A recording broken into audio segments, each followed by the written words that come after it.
Okay, so Andre is back here. He's going to be the first questioner. This is Andre from Poland. Before starting, Oh, we can. There we go. That's it. good afternoon. After writing the paper, I thought how to realize this kind of to bridge consciousness in our day-to-day life, in our attitudes, in our values, priorities, in our religiousness. So I thought of certain basic attitudes we should culture, practice, bridge consciousness, especially when we live in a multi-religious context. That's how I put it. It can be explained and discussed, deliberated different ways. Good afternoon. More than that, one more thing. Okay. I cannot say to all your questions I don't know because we try to answer these questions together. It's a learning process. I am not a student. Many of you are more deep in Jitendra's writings and thought process. So let us together raise the question, together answer the question, together we learn. Together. It's okay? Okay. Thank you. So I'm sure you will be able to answer my question. My name is Andrew. I come from Poland. I've been in this interreligious dialogue for quite, many years. From a very specific, or in a specific way. I'm a photographer, so I've been traveling all over Asia, photographing different religions. And I'll be having a small talk after you, so it'll be more afterwards. But from my experience, when we talk about this bridge consciousness, this going into the depth, it's all sounds to me very theoretical, frankly speaking. And I have a problem with it because we have to talk about identity, right? We have to talk about Christian identity. And I'm now a little bit provocating, because I don't think the way I say now, but I'm trying to articulate some concerns that I hear when I travel and talk to people. So first the thing is, when I talk to different people, different faiths, and I tell them, well, I'm photographing religions, I'm interested in the religions, people say, oh, it's all the same. Everything is the same. They all talk about the same. It's the same, right? So it doesn't matter which religion you really follow. It will bring you to the place where you go. So, and I kind of believe in this, but on the other hand, I don't think that everything is the same. Yes. So, from our Christian perspective, when we listen to Christ and we take him as our Sadguru, he said, "I'm the way. I'm the truth, and I'm the life." So. But on the other hand, if we want to be a bridge, that means to bridge from Christianity to Buddhism or Christianity to Hinduism, when we cross over the bridge, if we want to be sincere about dialogue and look at the other with respect and love, in a sense, then we have to say, okay, Buddha is also the way, because they believe this. He is the truth and he is the way, the life. Krishna is the truth, the way, and the life. And Tao is the way, and the truth, and the life. Yes. So then we can run into kind of a syncretism where we mix everything together and say, okay, this is the way. They're all the way. So why not to follow any of them, right? But from our now Christian identity point of view, if Jesus is really the way, so how to reconcile this contradiction? Of course, you can talk about Advaita, not one, not two. Abhishekananda has done a big work on this. But on the other hand, I don't see the same kind of work coming from the other religions. It's only us Christians, and mainly here in India, that cross the bridges to others, right? I've been to many Indian ashrams. I haven't heard a New Testament being read in the prayers, never. No Buddhists read the New Testament. We read Dhammapada, we read we read Tao. The Tao is never read our text, right? So I feel that there is some imbalance in all this. We're kind of talking about something that others are not interested in. Maybe on the intellectual level, it's nice to talk to a conference to see what Father Cyprian was talking about similarities, differences, and stuff like that. But I feel kind of, that we are doing something that others don't really appreciate. So, well, it's not a question. It's just more of my feeling after so many years of being active in this interreligious or as a seeker for the truth, which is bigger than I think that my Christianity. So that's. That's the purpose.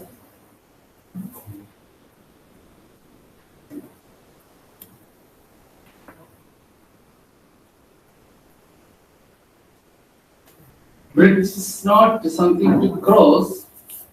Bridge, that symbol, metaphor, is not something to be crossed, but to be bridge. Yeah. This difference. How to be the bridge. The other religions, for example, Hindus and others, they have already accepted Jesus as a bridge. Yeah. That's why they don't. I told so many examples we have in Indian situation. They already accepted Jesus as a guru. Today morning we had a talk on a guru. Jesus is a guru. They are ready to accept, no problem. And Jesus is a way. So I used to wonder how can they consider and accept Jesus as a way without being a Christian. According to Hinduism or Asian religions, generally speaking, the one who is awakened belongs to humanity. He is not a private property of one particular religion. He has crossed the boundaries. So that's why even one of the conferences, still I remember, it's a very wonderful conferences. Abhishek Society organized it in some area, Satna,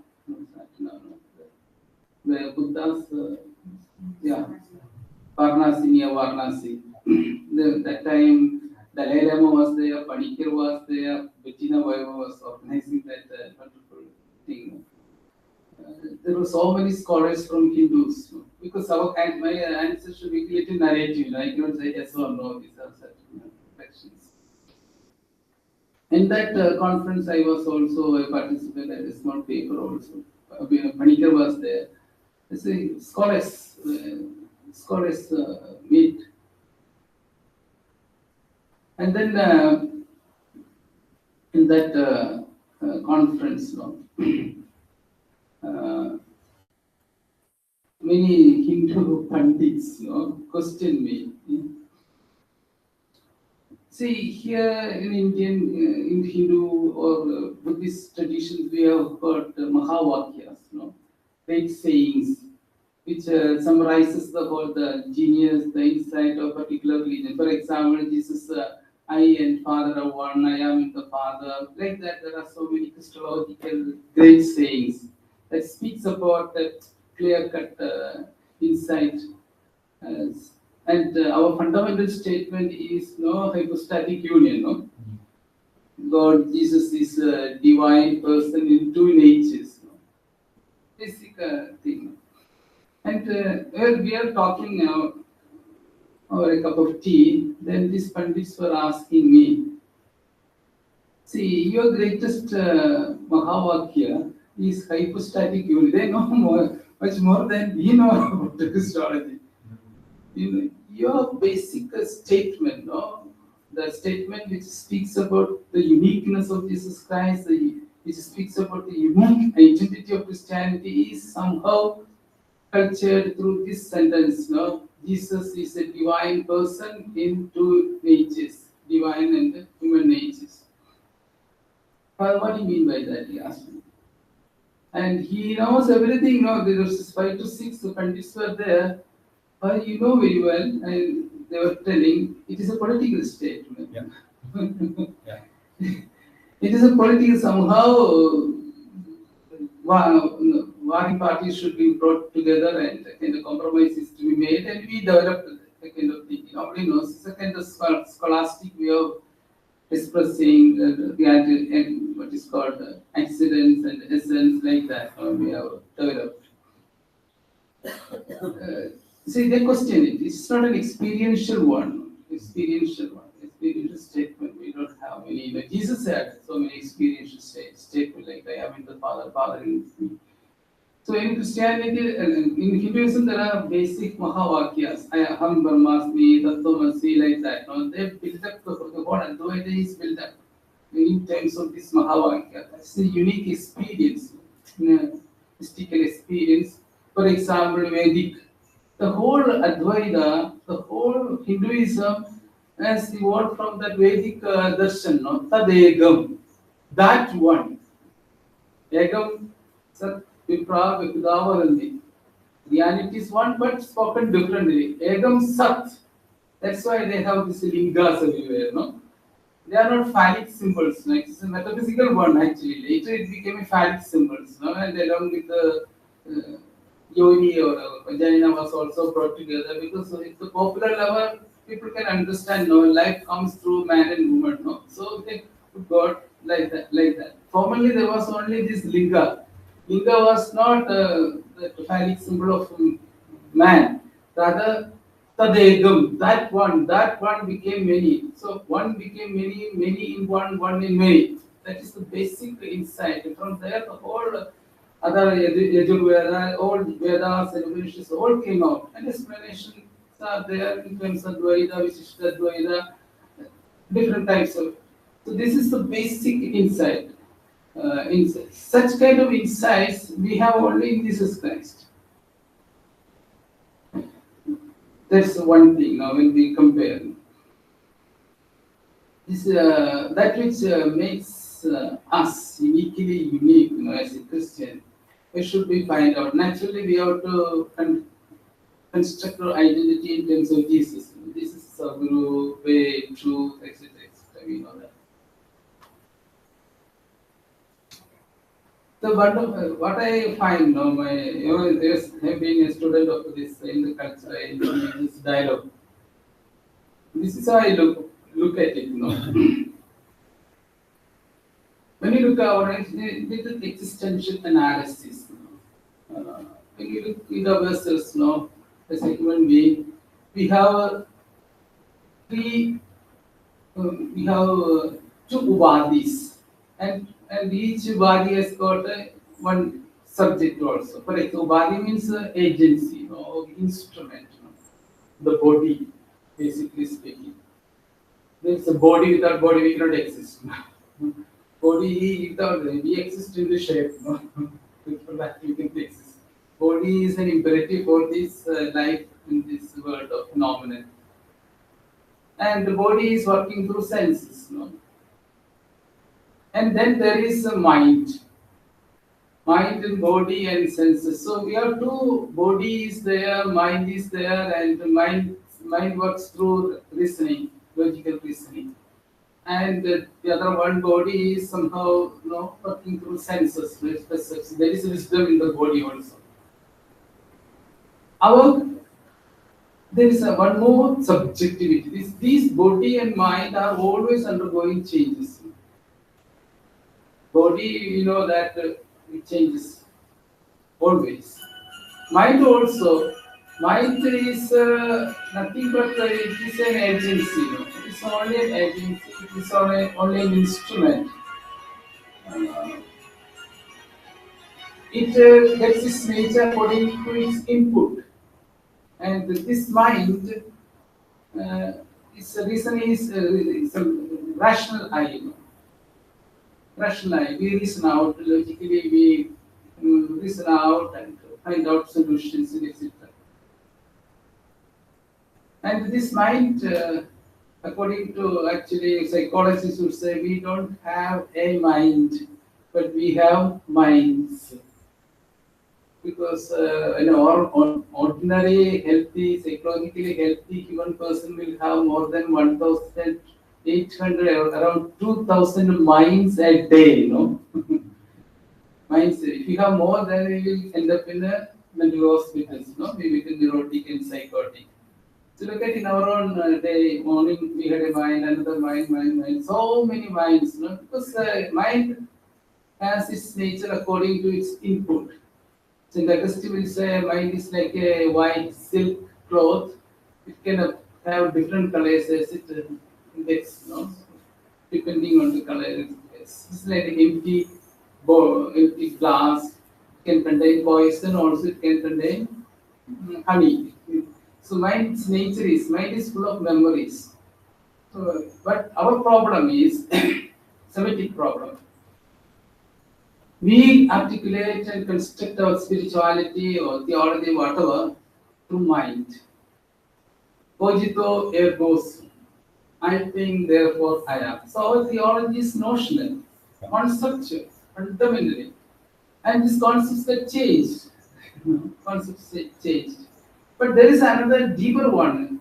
These body and mind are undergoing changes always. But there is a deeper dimension to our existence that we call it consciousness. Consciousness is a constant. It's always there. It is beyond the phenomenon. And it's subjective. It's not rational eye. Subject is a witnessing eye. The activity, the subject of consciousness is a witnessing eye. It sees, it becomes a seer. That is always there, it cannot change. The problem is this consciousness in our thought process, in our theology, spirituality, etc. This consciousness is lost in the mind. Mind is the master now. That's the problem. Even Bhagavad Gita says that mind is only an instrument. It should behave under the spell of your consciousness. So in ancient religions, by and large, we can say that they have constructed their religiousness in terms of consciousness. Consciousness. That's the difference, basic difference. In our case, notional theology. Even look at our prayers also. Look at our liturgy. Look at our bravery. Whatever prayer you take, even Ignatian methodology is very argumentative. It's rational, very rational and logical. We think and imagine and we construct and then take some conclusions and results and we go on like that, It's mental exercise. Mind is very important, powerful one, but it's only an instrument, it's only an agency. It should be under the spell of the consciousness. But here in India, the other way. Consciousness is the fulcrum, I would say, the domain on which they try to understand. Agam Brahmasmi. That's the consciousness, We cannot explain. The problem with the consciousness is this. Atmana, Atman, self, Atman is kind of self, Self is known in and through and by self. The problem is consciousness can be known only through consciousness. So we have to enter into that level. That is not easy, It is hidden, it's buried, in the mind activities. According to Freud, and we know that unconscious is huge, 90%. And the unconscious is full of memories. And in Indian situation, we say that we have so many memories. We belong to cosmic. We have a cosmic body. We come from these five elements, and we go back to that 5 elements after death. And these 5 elements are not inert things. They are like huge computers. It is full of memories. There is a manomaya kosha. The whole body is mind. It's like a huge, what is called hard disk, full of memories. So you understand. So that means our body has the memory from the time immemorial, from Adam onwards. Our body has the memories, And what happens now? The mind was reigning, is king, and this consciousness is somehow lost in these memories. We have to regain this consciousness.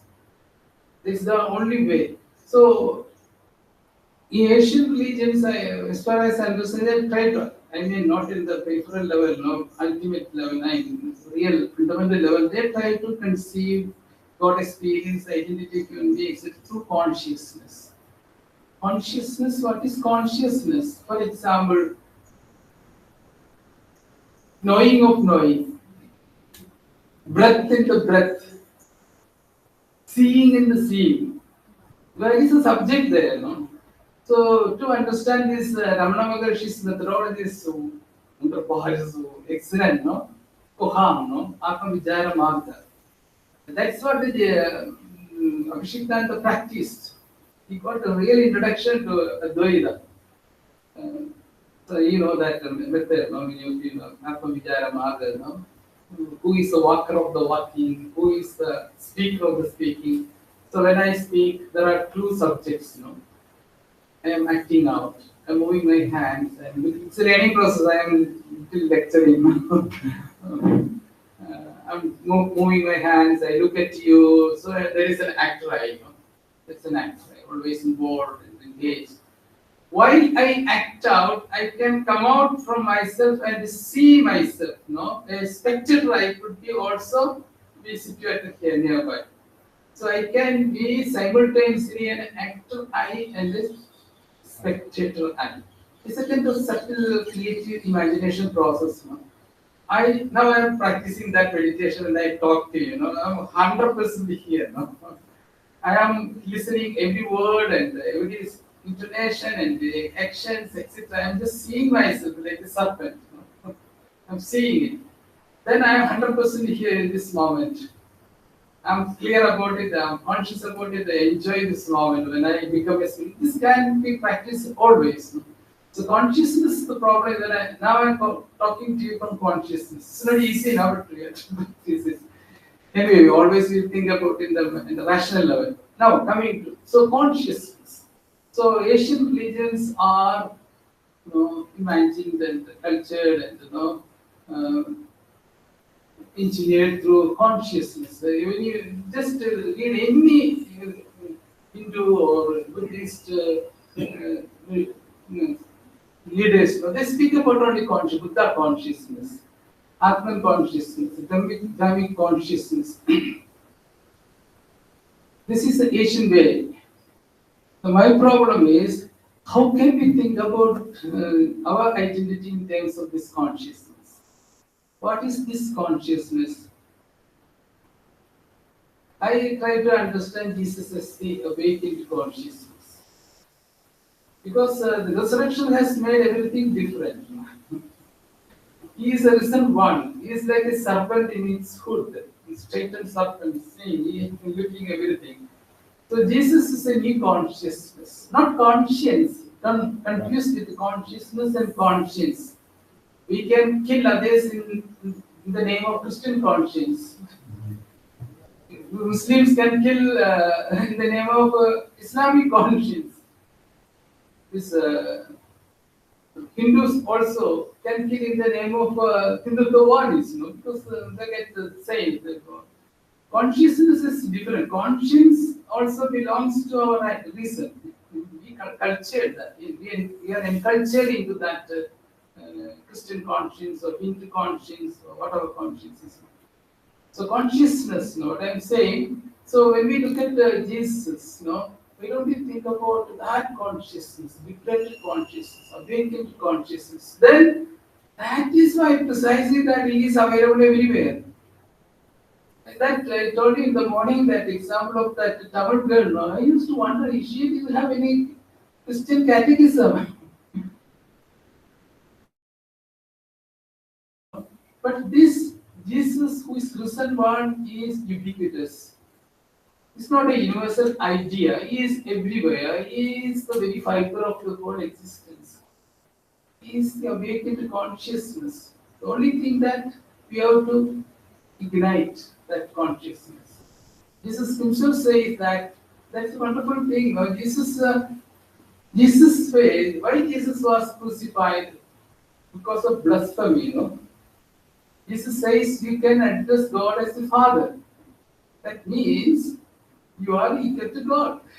And you because our gene and God's gene is one and the same.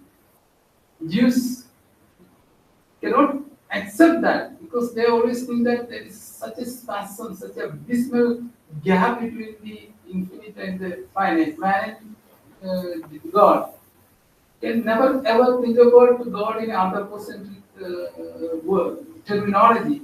Precisely because of that, he was crucified. Okay, that was a basic accusation. No? The final reason was political reason. Okay, that's another thing. So what I'm so his blasphemy is the good news for us. The real good news for us because he has given us a new identity. Jesus says wonderfully one sentence. As I am in the Father, Father in me, I am in you and you are in me. That is, he has given a new identity reference. You understand? That's a new consciousness. We are gods. Jesus himself says that you are gods. So, and you are already. You are graced. You are redeemed. You are already. That is my basic gospel. Become a light unto yourself. You are already there. Your light is hidden under these memories, notions. Become. You are the light. You have to become. There's no I have shown only a way. If you walk on that way, you will definitely become the light of the world. This is how. So, what I'm suggesting is that we have to think about Jesus as a new consciousness. When we consider Jesus as a new awakened consciousness, he is available everywhere. He becomes a tower. He becomes a way. And maybe because of that is my kind of influence. Maybe because of that, the people discern Jesus as the Guru without our catechism. He's operative. God is, see, one thing we should understand, no?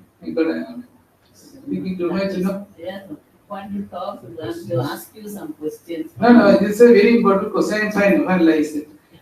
So, where am I? Yeah. This consciousness, where do we find this consciousness and how to construct our identity in terms of this consciousness? That's a clear problem. I find in a different way now, and the paper was long, I didn't read out here. In today's science, today's science is of quantum physics and quantum mechanics. The fundamental unit of our existence is energy and information. That is the quantum, basic quantum mechanics, quantum body, quantum psychology. It's a huge one. No? So, and ultimately, the reality is quantum, energy and information.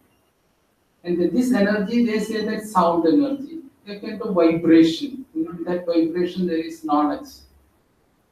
I look at this way, I'm using that another metaphor. Jesus is a quantum. This quantum of the existence in virtue of resurrection. So he is everywhere. He is ubiquitous. The only thing that we have to fine tune our consciousness and see, then you are there. Because that is operative there.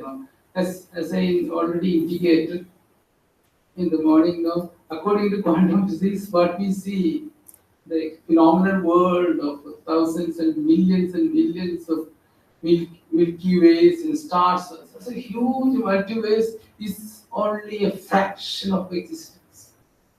0.5%. 99.5% is unmanifest. That unmanifest is consciousness. There is some Christ consciousness. This is a kind of influence we can say. We have to have creatively think, then only we can get, I think, we have to apply creative imagination in our thinking process.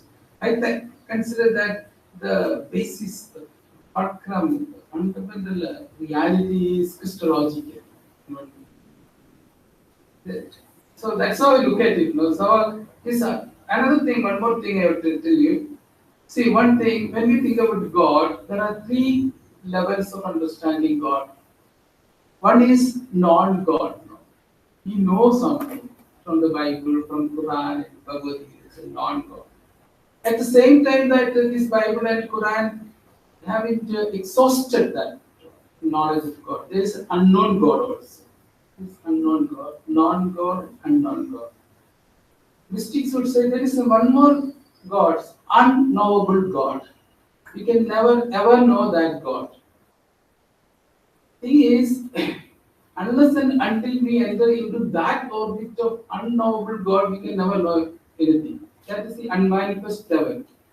How to enter into that level, then God helps us, Jesus helps us, Mother Mary helps us. How to enter into that orbit of that consciousness, Supreme Chaitanya, whatever you say.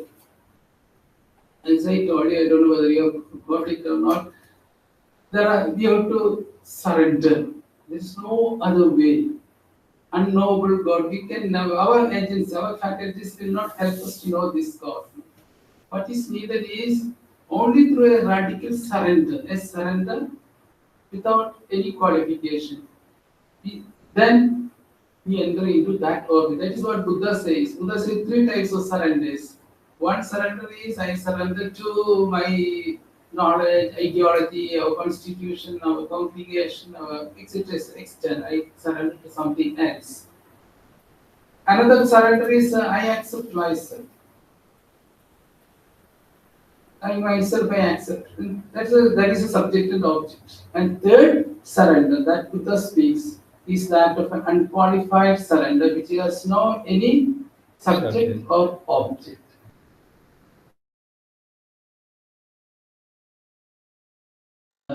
Can be done, no doubt, on the domain of consciousness, not on the domain of mind. Then when you go there, when you go there, you can understand that this consciousness is pre to our old religious consciousness, fundamental consciousness. They call it the common sense, we say.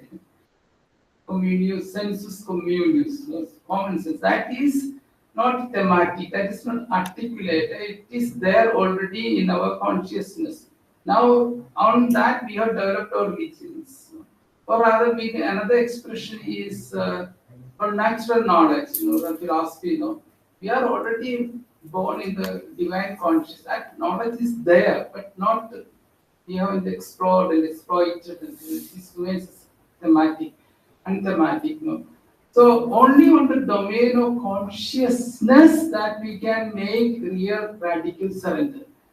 For example, Jesus has done that. That's the greatest example we have now. Jesus could not understand why God has forsaken him. He was sweating blood. He was rebelling. Why have you forsaken? He could not understand so much. He has expended his life for God the Father.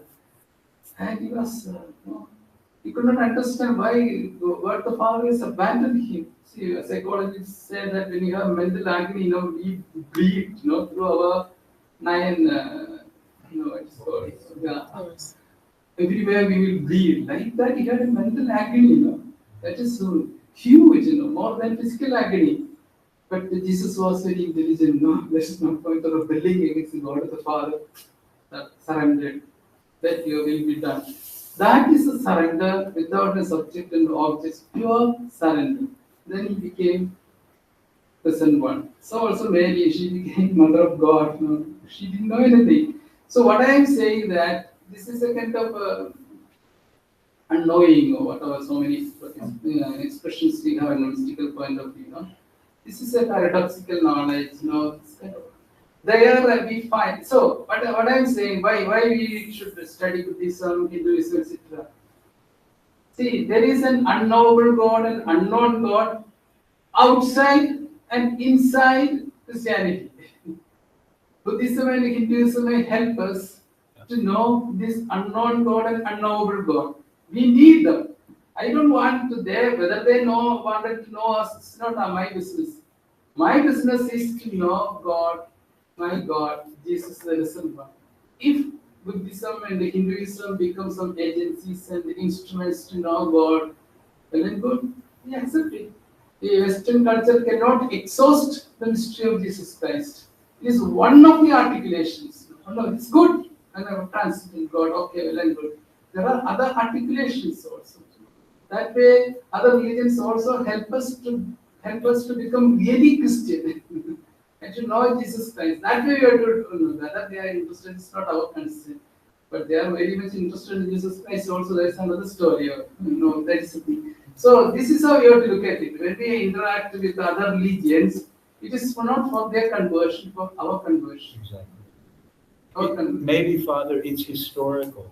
It's not that Christianity doesn't have it. It's just that in this time period, we've lost our way a little bit. So we use somebody else who's in this area is doing a little better, maybe, arguably. In other words, it's a tool. It's a resource. Other religions. I mean, that would be the answer for why. Because it's true what Andrew is describing. You go in dialogue, and Nikolai's not here. You go in dialogue with Hindus and Buddhists.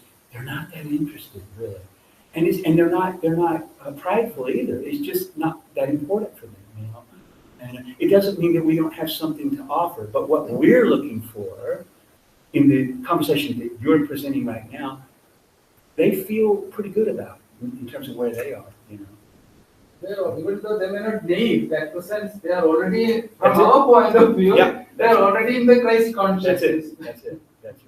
So that's the thing. Anyway, so, any I just wonder if there's any more questions. We have here, Mark.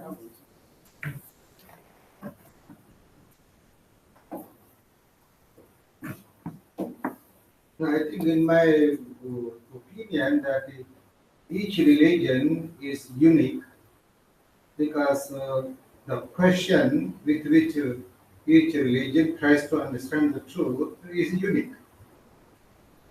Buddhism has its own unique question about suffering. Hinduism has its own unique question about who am I, my eternal self.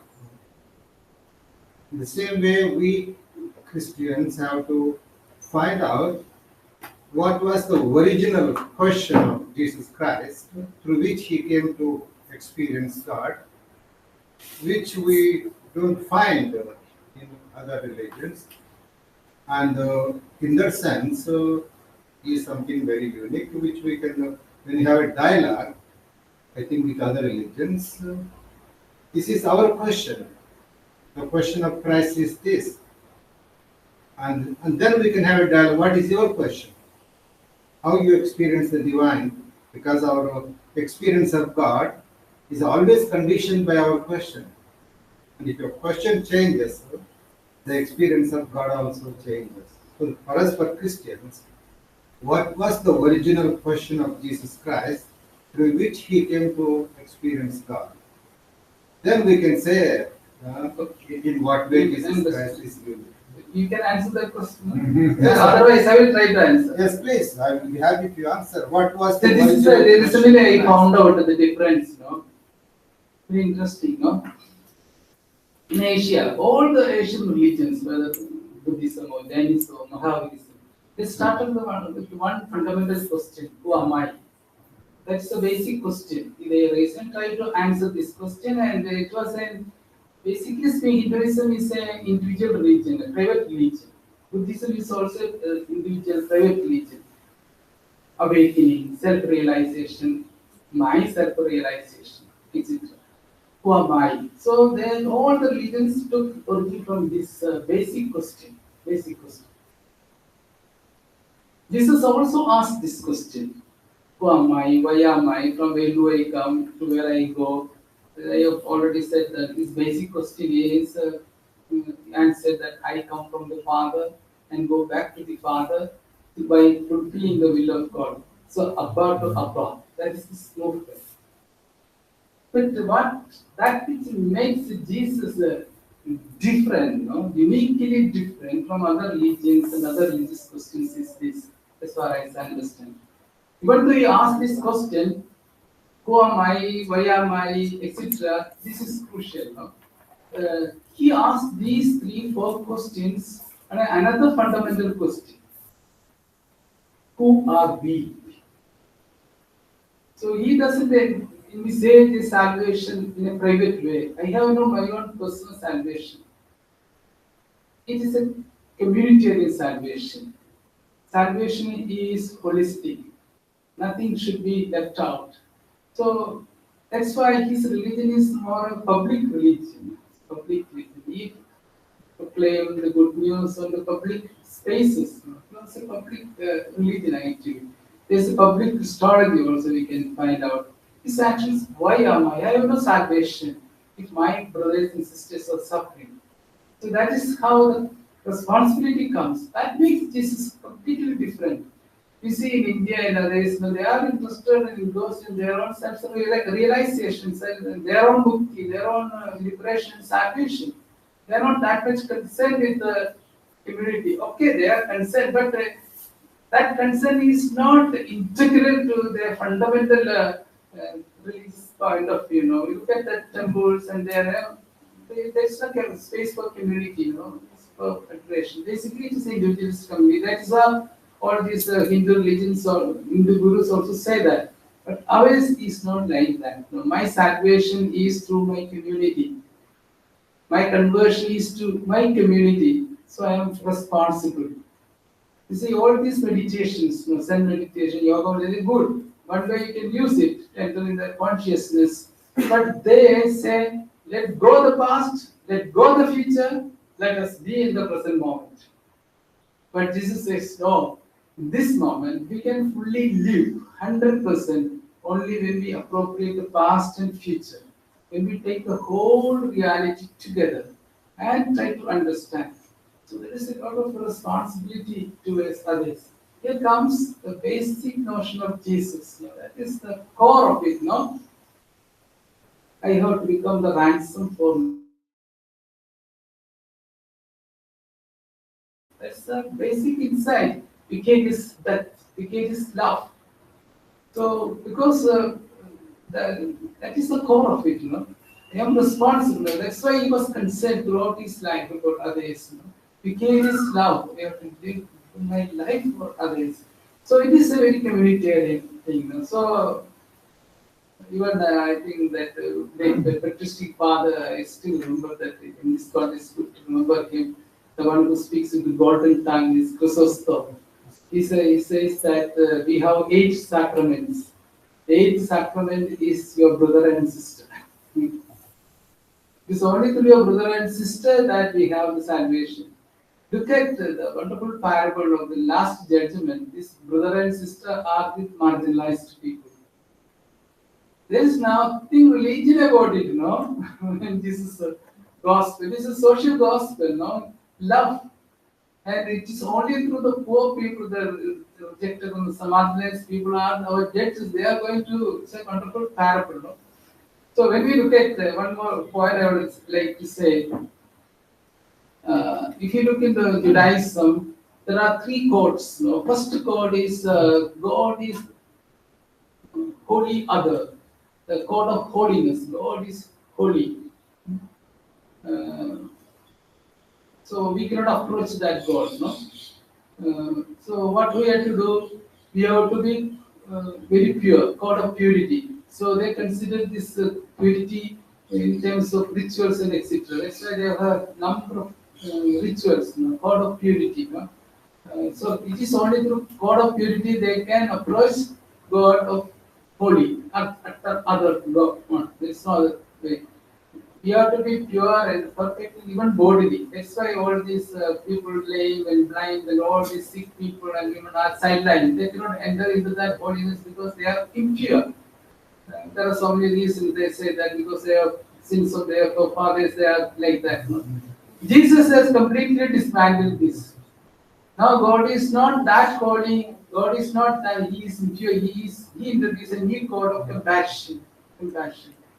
God is right among you. I am with you.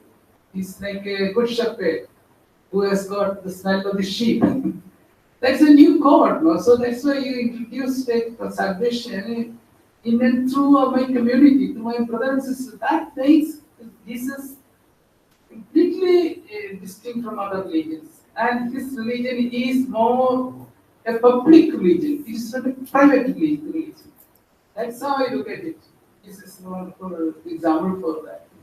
That's why Jesus is the way in that. It's not. Father, I think we only have time for one more question. Sister has a question. We'll have to break fairly timely because we're going to have our last session together at 4:30. It'll be a short session. Andrew will give a short presentation. No problem, no problem. So I'm going to turn it over to Sister. This may be our last question. Yeah. My question is very simple. One is we are speaking about interfaith dialogue. Today also we speak about inter-spiritual dialogue. I would like to make a distinction between interfaith and inter-spiritual dialogue, what we are talking about. Whether this inter-spiritual is larger than this interfaith, and whether inter-spiritual is the need today rather than interfaith dialogue. That is one point. Second point, from what you have given that paper, Father, the last point here, I was just reading through that point. Being prayerful and playful, we are speaking about liberation from the past baggage. Are we talking about the past karma as Hindus understand when we say past baggage? Do we believe now? What is your position about this past baggage? Is it about the past karma? Are you referring to? I just want to know.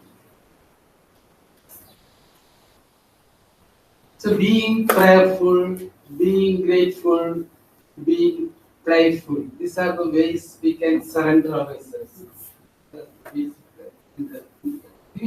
can be prayerful and playful only on the domain of consciousness. And faith and spirituality. See, whether you like it or not, you belong to your body. Karna Sharira is in Hinduism, samskaras, no? So your father and mother, your forefathers are sitting on your body, no? On the nose or eyes or ear or thinking process, the body, everything, that memory is there. Cosmic memory is there. In Hinduism, there are different kinds of memories, no?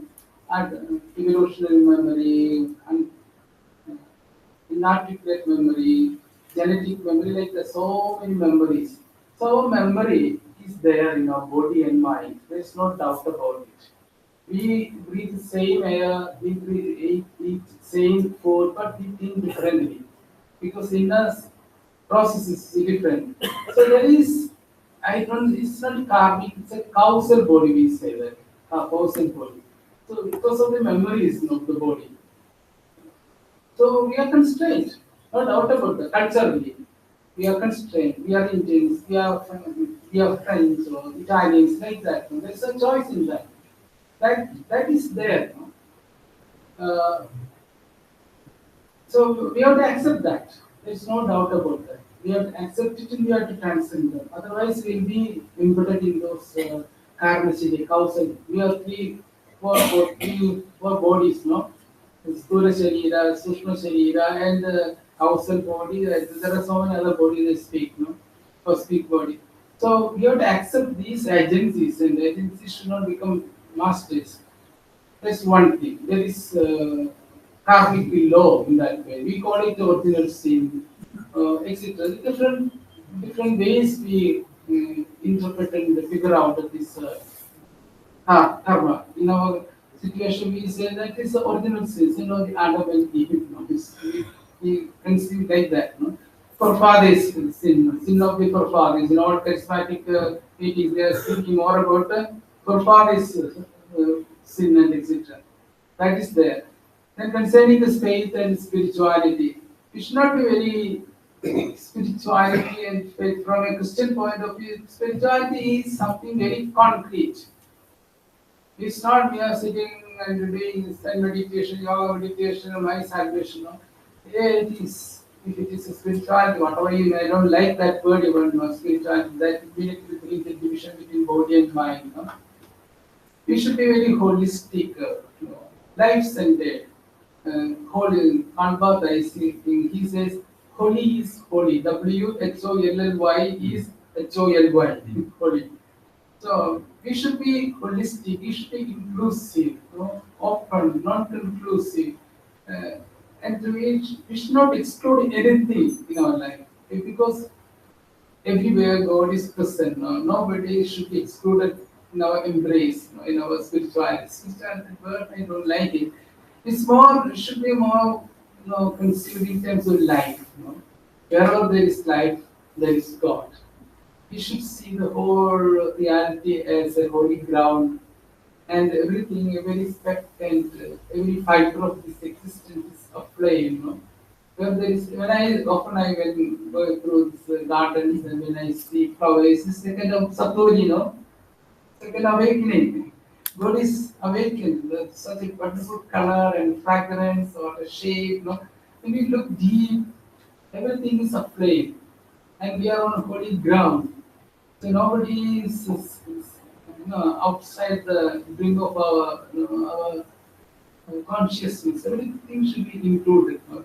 Spirituality, whether it's spiritual, what Troy says, faith, what is mean with faith? Say, according to Asian thinking, there is no need of any faith, there's no need of any belief. You are God, just open your eyes, just awaken to it. It is immediate. There is no need of mediation, just fine tune your consciousness. That's why Buddha said, Atmo Dipo Bhava, become enlightened yourself. You are already God. That's what Jesus also says. And Jesus says there is God because God is God of the living. And whenever we look wide open our eyes and see things, there is life, abundance of life. So, like that, it should be little ecological also, cosmic also, human. I think should be explored. And my salvation is through this depth.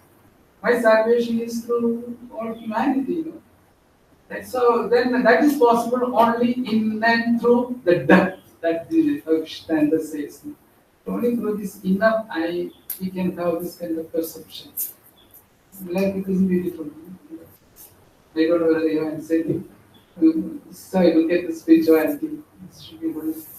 Father, thank you. I personally, I just really enjoyed hearing your talk. I felt like, I'm sure you've read Teilhard. I felt like you had read Teilhard, but when I read Teilhard, about half of it I couldn't even understand what he was talking about. But there was, in the parts I couldn't understand, there were just insights, and things were going off inside of me, and I couldn't get my head around it. It was just insight, when there was a freshness and a vitality, and I felt that a little bit today. I was following you, and as I was trying to internally respond to one little insight, by that time 2 more little things had come, and so I couldn't catch up, I couldn't keep up with you. And in a way I felt like you yourself were having trouble keeping up with your own kind of little aha moments as you were thinking through this paper. And so in a way, in that way, the paper may be unfinished in the sense that you want your reader to be able to follow you better what you're talking about. At the same time, you have the happy problem of every time you go in to expound on that previous insight, new ones come. And that's what I felt like what made Teilhard such a great writer, is that he had that happy problem of never being able to kind of conclusively expound and explain what he was talking about. I was thinking of phenomenal. You should be non-conclusive. Exactly, that's it. Yeah, exactly. Yeah. Well, I don't know, but anyway. Yeah. But anyway, I thank you, Father. And can we get a round of applause?